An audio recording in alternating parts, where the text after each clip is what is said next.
I was going to say, because when I normally think of detachment, I think of indifference or complacency, and that's not what you're talking about. Nothing to do with either complacency or indifference, right? The contrary.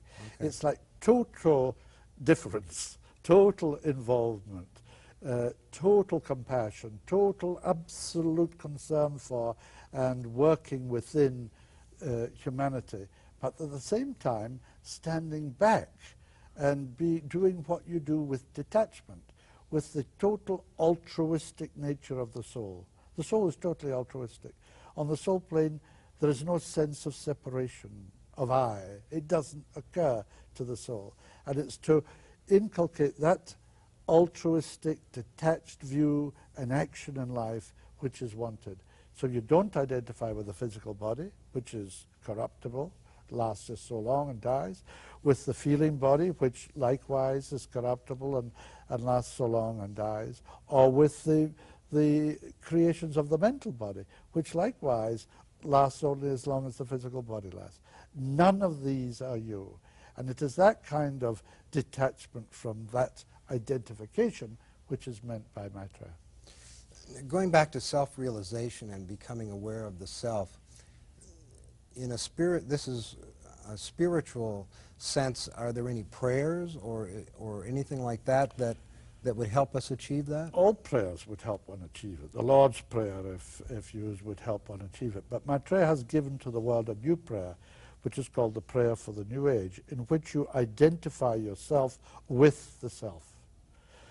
I am the creator of the universe, that which stands back of all creation. That is you, that is me, that is all people. Everybody is the creator of the universe. And so you get a growing sense of yourself, not as an omnipotent being, but as you truly are, as a spiritual essence at the root of everything that you are.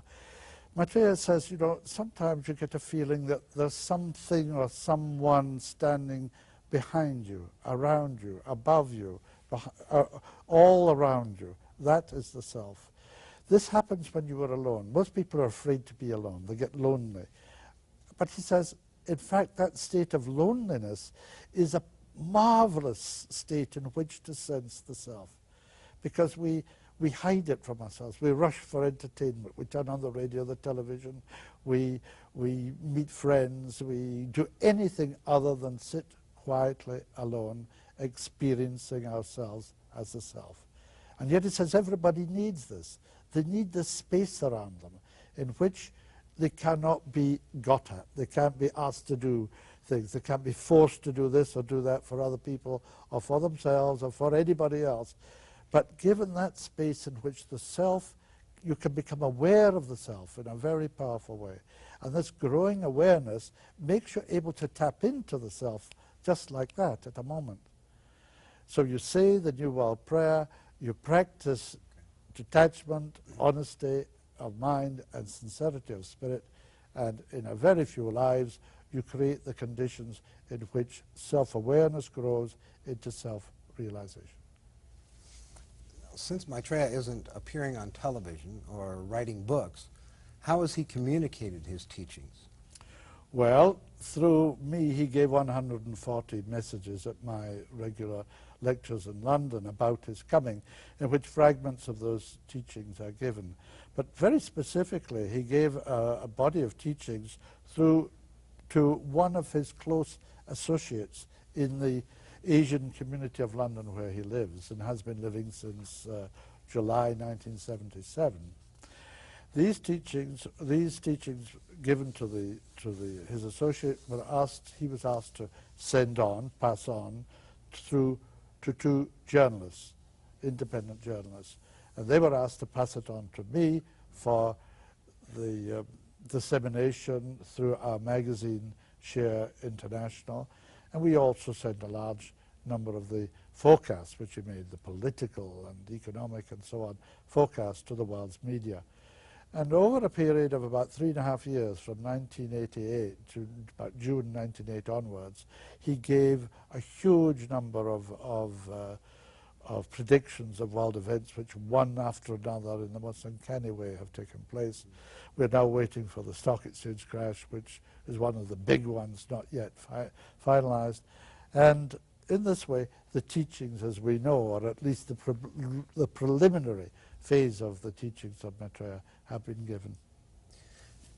Now, Maitreya says in one of those messages, let your awareness grow. Awareness is the light of life. In a nutshell, what does that mean? The whole of life depends on awareness. In fact, what we take to be ourselves, this physical body, this mechanism of sensation, this mental body which is churning out ideas or taking in ideas, whichever, or both, is really an instrument. It's an instrument of growing awareness of the nature of reality. And but for that, we would never know the purpose of life, we would never evolve, we would never reach any kind of potential. Now, we have the potential of all creation at our fingertips if we evolve an instrument of awareness, by which means we could come into contact with it. So it is like antenna. Awareness is the antenna by which we sense out the nature of God, which is the nature of reality. The nature of all creation is open to us through what we call awareness. That is the light which carries us forward in evolution. Okay. You know, in my own experience, the biggest thing that keeps me from realizing my full potential in many ways, I suppose, is fear. And I've only come to understand that recently. It seems to me, for a lot of us, I think, fear is what really holds us back and causes a lot of misery.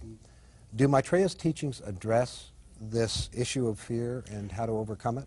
Yes, well, the whole process of detachment is to do with a growing detachment from fear. Fear is the corroding glamour, as the masters call it, the illusion. Fear is the result of a complete illusion about the nature of reality. We think we are separate. We are not. There is no such thing as separation. That's the major heresy from which all fears come. We feel we're going to be alone, we feel we're not going to be loved, we feel we're not going to get what we need, and so on. Yet life, that's us, what we call God, which is also in us, provides everything that everybody needs. And when they need it, when they become aware of the need, and when they can work creatively towards that need. And so everything is there. There is no need to be afraid. Animals are not afraid. The fear is the result of thought. As soon as you can think, you can become afraid. Animals don't think. They have an instinctual reaction to life. They run away. An antelope will run away from a leopard or a lion, not because it's afraid, because it doesn't want to be the lion's dinner. It knows if it doesn't run, it'll be its dinner. It doesn't think, oh my goodness, you know. If you're afraid, then you inhibit the adrenaline which makes you run.